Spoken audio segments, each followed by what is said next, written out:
Good mountain morning to you, and welcome to the mountains here, the Smoky Mountains, that is, of beautiful East Tennessee, right here in the city of Pigeon Forge at Mountain Fun Life Channel, and we want to welcome each and every one of you.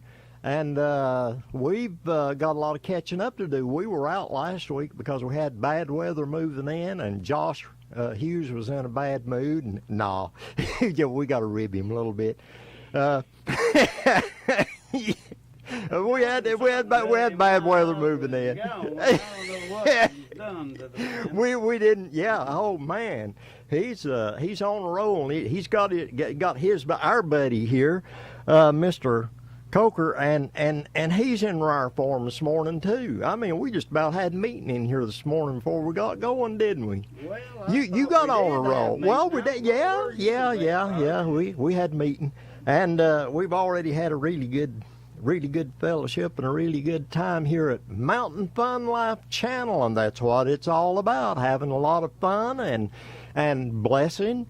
And getting the word out and everything that goes along with living right here in the mountains and having your life to line up the way it's supposed to. And we try to do that, don't we? We just mountain folk, but we try to be normal. That's not easy sometimes, though. Nah, but I stay in the house on them days. You stay in the house on them days. Mm-hmm. Anyway, we want to welcome everybody to Mountain Fun Life Channel, and this is your mountain morning show. And hey, we are just about ready to go here. We better be ready because we're already rolling here. So here's what we need you to do right now. We need you to text, tweet, phone, email, do whatever you have to do to get someone's attention. Say, hey, Mountain Morning Show is on live on Mountain Fun Life Channel, and we would like for you to join in and have a lot of fun with us this morning and fellowship. We look forward to it. So what we're going to do now is we're going to take us a little bit of a break and roll our intro, and we will be right back with you.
What? He said, I told him to speak up. He's messing with us. Mm-hmm. He's messing with us. But we are so glad that you could join us here this morning on the Mountain Morning Show, and there's no telling what's going to happen next compared to what's already been happening. So we do welcome each and every one of you, and we hope you enjoy the Mountain Morning Show on Mountain Fun Life Channel. And so you ready to go? I'm Robert OWNBY, your host, along with Mountain Man here, Wayne McCarter. And you ready to go? I'm ready. You ready to go? You been in rare form since you got here this morning. What's the matter with you? You acting up. I'll just listen. I'm just listening. Taking it all in. You just taking it all in. Mm-hmm. Oh, been some good preaching already. We've about had a meeting here this morning. Yep. Mr. Coker coming in, and man, he just got everybody. He just stirred everybody up, didn't he? He lets his light shine. Yeah, he does. That's what you got to do. But he's a lot of fun. He's a lot of fun. He's somebody. He ain't no cut and dried somebody. I'm telling you now. If you can be got going, that gentleman will get you going. Yep. He'll get you going. Yeah, he'll light your fire, or the Spirit will. We just Yeah, got to watch he's him just not let he's Josh just the around instrument. him too much. Yeah, well, no, 10-second man there. but Josh may need it. Watch out, he's going to throw something through the studio door in a minute. Leave it alone. We better leave it alone. What? Uh-oh. He's going to cut us off. We'll behave. But anyway, what did you think about that Super Bowl? Did you watch any of that? Well, I didn't watch all of it. I ain't going to fart nothing. You ain't going to...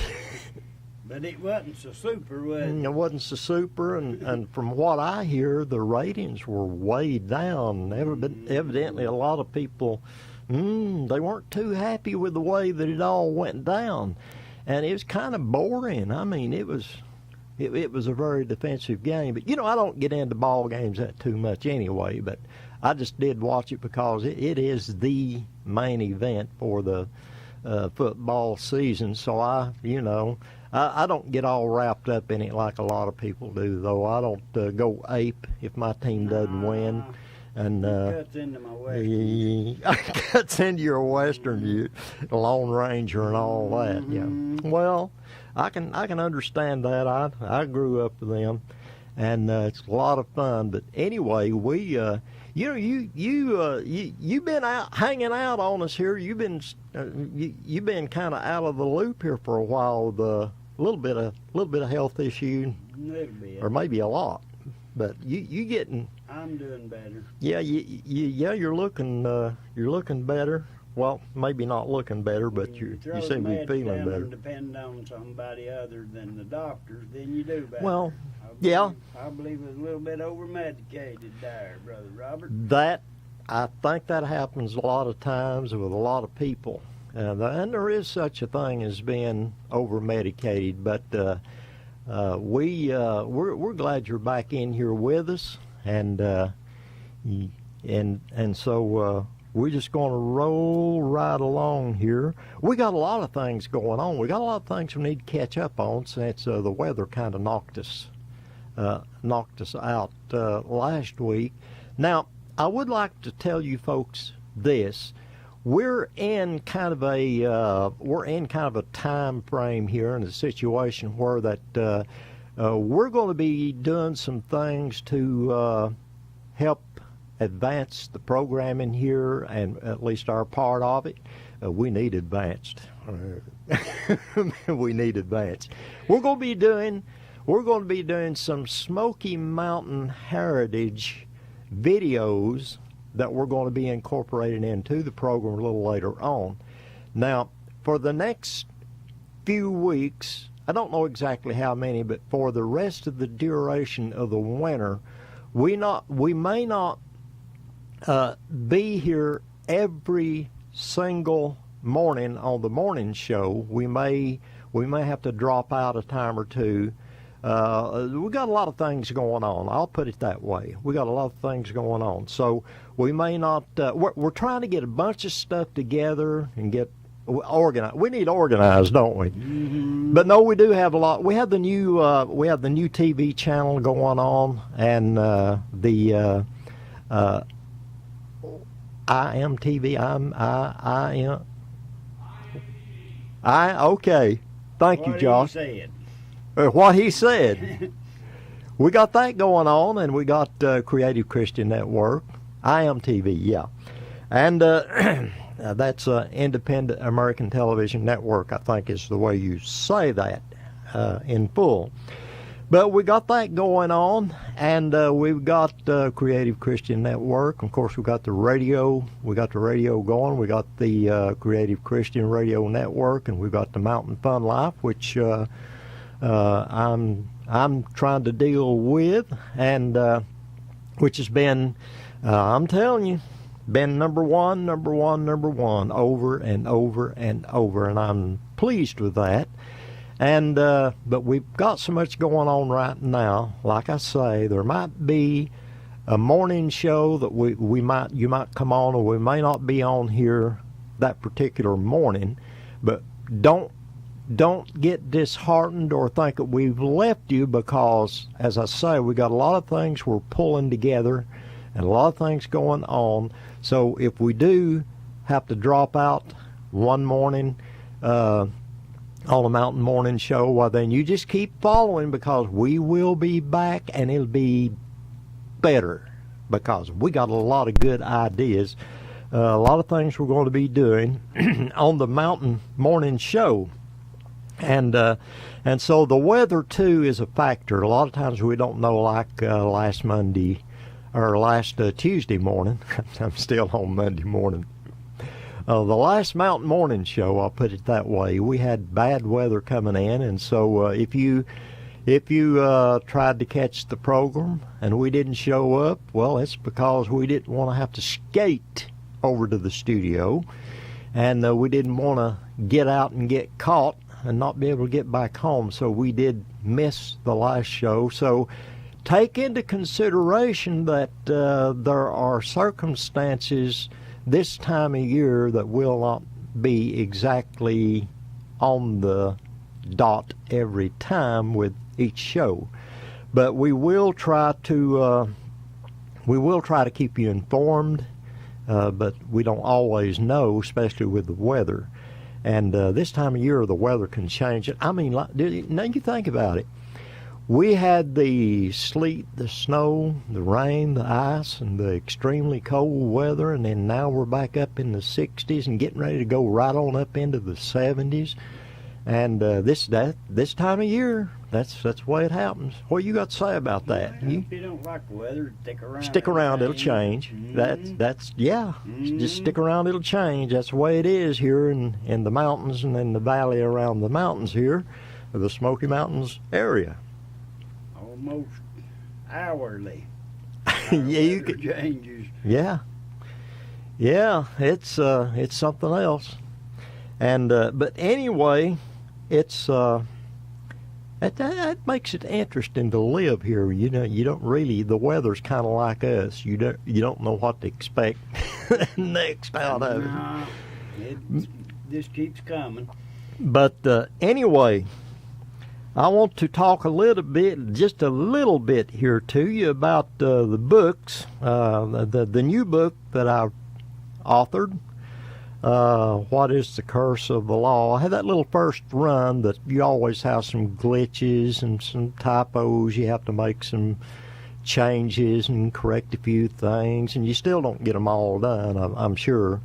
But it's ready for a full publication release now with Amazon, and of course it'll be going on around Barnes and Noble.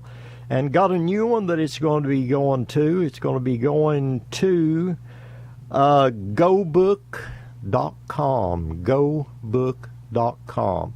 And it will be with the Libris, it will be with the Amazon UK, it will be with Amazon Japan, it will be in India, it will be in Australia, Canada, Amazon Canada, and right on around the world. Just keep watching for it if you would like to get a copy of What is the Curse of the Law? A very misunderstood topic, in my opinion, and that's the reason that I decided to go ahead and write this book. I'd been debating whether or not to write it, but I got to noticing that from what I gather in reading some of the scripture text on the curse of the law, there's a lot of misunderstanding about what that really is. So I'm not going to give it away. You go and get the book. And by the way, these books are not for profit. I don't write these to make profit. It's not a profiteering thing with me. I do it as a part of a ministry, as a part of getting the truth, getting the word out. And when I have to abide by the regulations as far as public, it costs to get them published or printed and get the publication out. And the printing cost has to be covered and all that, which I don't cover. The company does that for me, thank goodness. I got a contract. And Amazon Press, the presses that do their work, they do the sales and they have to have a certain amount to cover the publication, which is understandable because paper costs money, ink costs money. But personally, for my own return, any royalty return that I would get on either of the books that I published probably would not pay the postage for me to turn around and order another one just like it. So I just like for people to know that that these publications are not for the purpose of profit. I'm simply permitting the press to cover the printing cost and try to cover a little bit, get a little bit of the cost back for placing orders on my personal orders. Of course, they promote too. They're doing a lot of wonderful promotion for me. And boy, I'm telling you, this weather's getting to my throat. I'm getting a frog. And I shouldn't mention frog. Landra is liable to get all excited over there on English Mountain. She's the author, and I co-author the children's books, Frog Holla. So Landra, and I got a frog in my throat, but don't get all excited. Don't go writing a story about that now. I don't need that. That's something I don't need. But this time of year, the weather can get to you. But the team, the Amazon team of Amazon Author Central, of course, the book on the OWNBY Smoky Mountain Heritage was a bestseller. New authors, new titles. It was one of the Amazon bestsellers. So the Amazon team at Amazon Author Central gave me the opportunity to list all my publications the books that I have written, that I'm writing. They gave me the opportunity to list with Amazon Author Central, and they're actually building the page for me. They said, you give us the material that you want, the information that you want on there, and the team said, we will set this up for you. So I thought, wow, that's wonderful. That's great.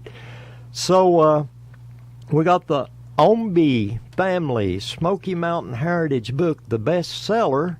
Evidently, it's starting to make some rounds again, and it is now with Amazon Author Central, along with the other publications.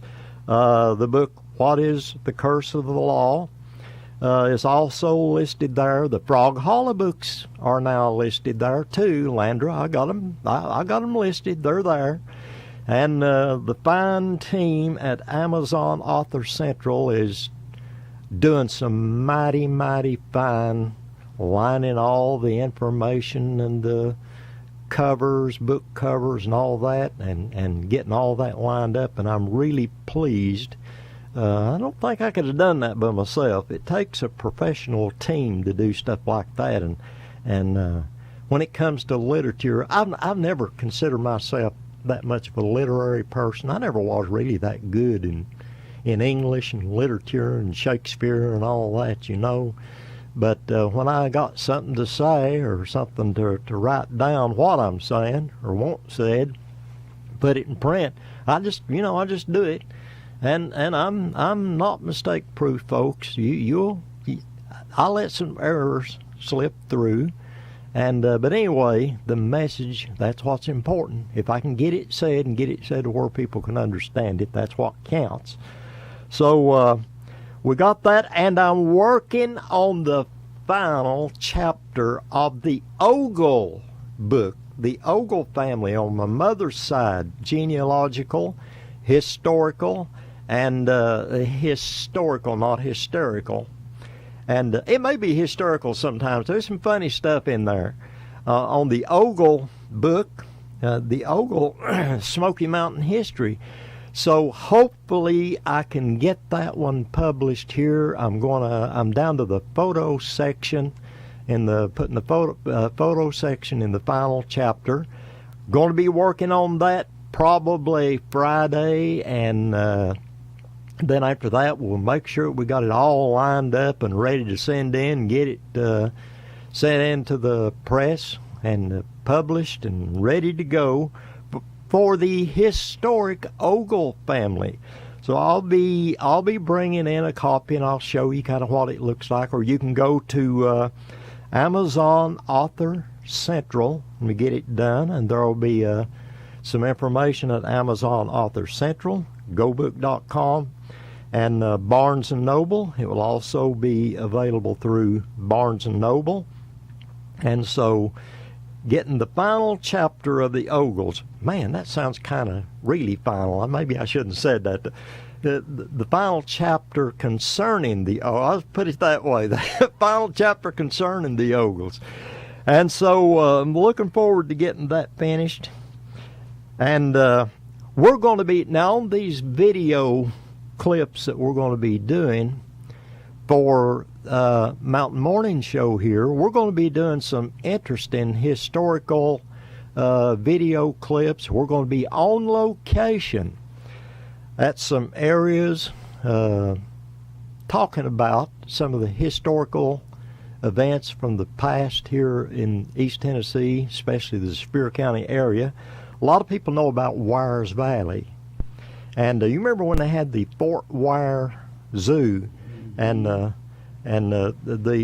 Fort Wire that used to be there, seems to me like when I was a kid, I remember that there were some of the remains of the old Fort Wire just on down the road here in Pigeon Forge. And a lot of people that come here to visit, tourists, may not know the story behind Fort Wire. Do you remember ever seeing any of the old remains? No. Is that anything familiar to you? A lot of there's always been the signs, and Now it's been part of the community since we were just youngins. There's the plaque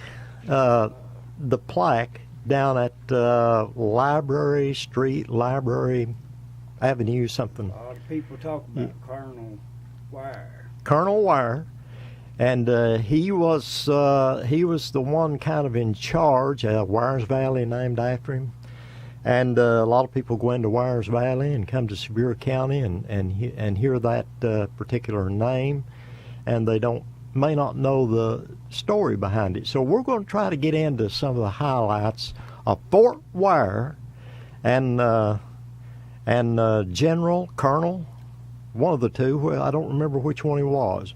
The general, I believe, colonel, something like that. We'll get the information on that, and we're going to be doing an on location at the plaque, the commemorative plaque here in Pigeon Forge, about Colonel, I believe it was Colonel Wire, and the fort that was built here at the mouth of Walden's Creek, actually, from our area, at the mouth of Walden's Creek.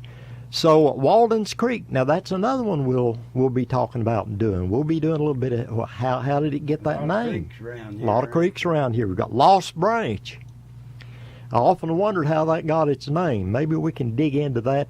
We're going to be doing some interesting things. Pine Mountain, just right over here, towering right over us. Pine Mountain. We'll be talking about some unusual. Now everybody, all the tourists, they visited and have seen and know about the old mill. Of course, we're not going to leave them out. But what we want to do is pick some of the more unique areas, events, places, and people in this area that the tourists probably, they connect with the name and say, oh, I've been to Wires Valley, and maybe not know the story behind it. And another one you may not know about, the Whitecaps and the Bluebills. You remember hearing the story about the Whitecaps? They were kind of a clan, maybe I shouldn't use that term. They were kind of a vigilante group, we'll put it that way, in the Pigeon Forge, Sevierville area, and there was a battle between them and another group because the sheriffs, I don't want to particularly mention the sheriff, but let's say the law enforcement of that day, who were in charge, would not really do anything with this vigilante group. They let them kind of have their way. Well, the Blue Caps came up and they said, well, if you folks are not going to do anything with this group, we're going to start doing something. So there was a battle between these two. I guess both of them could be called, in one sense, a vigilante group. One maybe a little bit better than the other. The battle between the good and the evil, brother. Yeah, but both of them were actually outside the realm of the law, but the law kind of let them have at it. So it was a battle of the Whitecaps and the Bluebills. We're going to be giving a little bit of the historical background behind that on some of these video clips, and not only that, we're going to be getting into some things. In this genealogy, we'll be talking a little bit more about this also, but I brought a little genealogical chart that I've been working from. I have to go through different charts to get the information on, like the OWNBY family, the Ogle family, and get the background information. But it's very interesting. My fifth great-grandfather, William Billy Ogle, who was born about 1756 in Newcastle, Delaware, and then he finally came on down to North Carolina, South Carolina. I think he lived down there. He was in the military. He actually fought in the Revolutionary War, so he was kind of moving around like military people do. But when he got out of service, he found the area over here. He was it's said that he was an Indian trader, and so he got familiar with the White Oak Flats and the Gatlinburg area, and he came over here and decided to live and the Ogle cabin. We'll get into that. I've talked a little bit about that before, so I'll not say a lot about that now, because he left a will to his family. And before we run out of time, I ran into a problem here in this will. Now, this will was written about 1811, I believe it is. In his will, William said, "I give in unto my son Hercules Ogle." Now, just to show you the difference, now you think about reading a will today. You talk about a car, you talk about a truck, or something like that, a motorcycle, or something of that nature. But now, I thought it was kind of interesting to read this will. And this is an actual will from Edgefield County, South Carolina, from Will Book A, Box 22, number 783. That's probably the will number. But anyway, I thought it was interesting. But I did run into a problem with this when I was reading this. I found some information I didn't expect.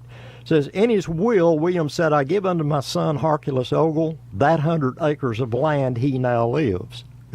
So, also, the remainder of the land is to be divided among our 4 boys, except a child's share, which I give unto my beloved wife, Polly Ogle, and she's listed as Martha Ogle, Martha Jane Ogle. Now, I've been trying to figure out why she was called Polly here in his personal will, but it's also listed here Martha, written as Martha, in the 1811 deed. Also, I give unto my beloved daughter, Rebecca McCarter, a cow and a calf, bed, furniture, pot, and some other furniture. What puzzled me was, how did a McCarter get in here in my family lineage? You can't throw a rock in this county without hitting a McCarter over. Yeah, but I didn't expect a McCarter to wind up now here in my family lineage, but it's right there, black and white, plain as day. Now, this is his daughter, Rebecca, and she evidently married a McCarter, and he left in the will to her a cow, a calf, and furniture. Now, you know, we got to figure something out right here. I wonder if we can change the genealogical DNA or something back here. A McCarter he's a McCarter, by the way, if you didn't know. Wayne McCarter. Your grandmother was an OWNBY? My grandmother was an OWNBY. I got a lot of research to do, and you got a lot of explaining to do. what I figured. But anyway, I just thought, let me read the rest of this before we get completely out of time here. And this left her a pot. Now, in today's terminology, or a will today, that would have to be defined as a cooking pot. You couldn't just write, "I'll leave her a pot. You know, that might leave some question marks. And some other furniture. Also, I given my beloved grandson, William McCarter. There's another McCarter. Must have been her son, if it's his grandson. These McCarters here in this lineage of my fifth great grandpa. You know, we're going to work something out here. But anyway, folks, we'll deal with this later. This is the total end of this show, and we thank you for joining us. You have a blessed day, and I'm Robert OWNBY, along with Mountain Man Wayne McCarter, signing off, saying thank you for joining us, and join us again.